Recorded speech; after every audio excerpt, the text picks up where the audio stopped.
Hey guys, Citizen 9134 here. How you guys doing? So I wanted to talk today a little bit about Messianic Judaism. Some people might think that Messianic Judaism is for Jews only, but it's not true. Gentiles are also welcome to attend a Messianic synagogue and to Messianic Judaism.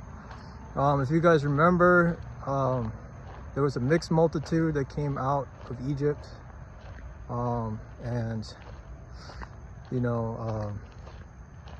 Israel,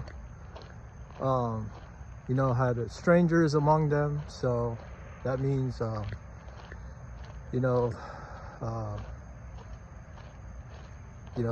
was basically, it was a mixed multitude. So that to me is like, it's kind of like a picture of Jews and Gentiles. And then, if you remember, in the New Testament, you have Jews, and I think it's Acts 2, there's like Jews and there's proselytes. And,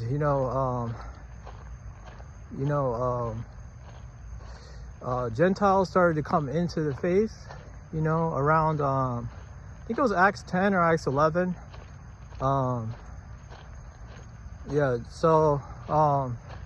Gentiles started to come into the faith.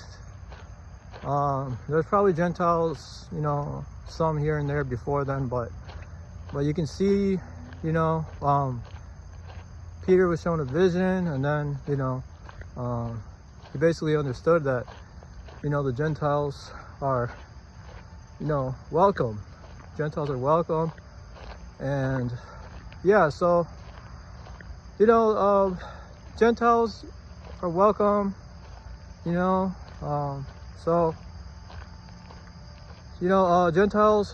Gentiles are welcome, so don't be deceived. Messianic Judaism is not just for the Jews, it's for Gentiles as well. If you read Ephesians 2 and Romans 11 and in the book of Acts, you can see how the Gentiles are, you can see how they what's it called? You know what I mean? Like, you can see a little bit.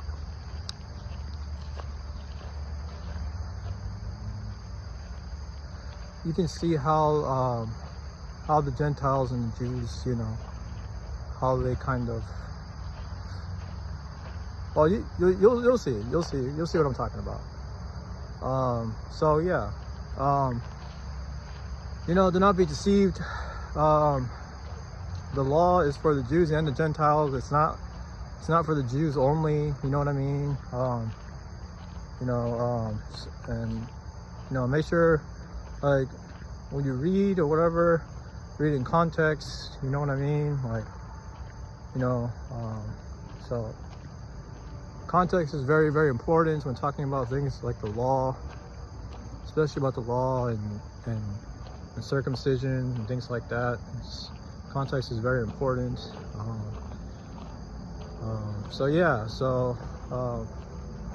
want to talk about Messianic Judaism because I feel like people don't understand it, and they might think it's for the Jews only, but it's not. It's for the Gentiles as well. The Sabbath is also for the Gentiles as well. It's not just for the Jews. Don't be deceived. If you look at the history of how people started observing this first day Sabbath, you'll see what I'm talking about. You know what I mean? Like, the disciples were Jewish. They observed the Sabbath. Also, people will take out of context, Jesus is Lord of the Sabbath. If you read that in context, or the Son of Man is Lord of the Sabbath, if you read that in context, you'll see that it's not about, the Sabbath is still the seventh day. It's not a question of, what day is the Sabbath? No, it's, the Sabbath is the seventh day, God wrote the commandments in stone, and that's that. So, you know, that's, yeah. So anyways, so context, very important. You know, the laws for the Jews and the Gentiles. If you need somewhere to fellowship, I recommend a Messianic synagogue or some kind of church that, you know, remembers and keeps the Sabbath holy, because the Sabbath is part of the law. It is important. You know, it's not something that should be ignored or disregarded or whatever. You know, it's very important. So yeah, so if you need some place to fellowship, I recommend the Messianic synagogue near you. Sometimes, I mean, there might not be one, so maybe some kind of church that observes the seventh day. And I don't recommend Seventh-day Adventism or the Seventh-day Adventist movement or church, whatever you want to call it, because well, you'll see what I'm talking about if you read. You know, if you understand the law, you understand, if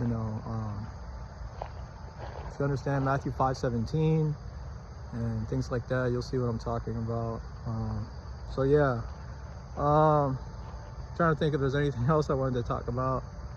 Messianic Judaism, it's important. Convenient place of fellowship. Yeah. So anyways, guys, I hope you liked this video. If you liked it, please subscribe, leave a comment, like the video if you like it, share it with your friends, and I hope to make more videos in the future. And I don't know what else I'll talk about, but I'm sure I'll think of something. All right, love you guys. Bye.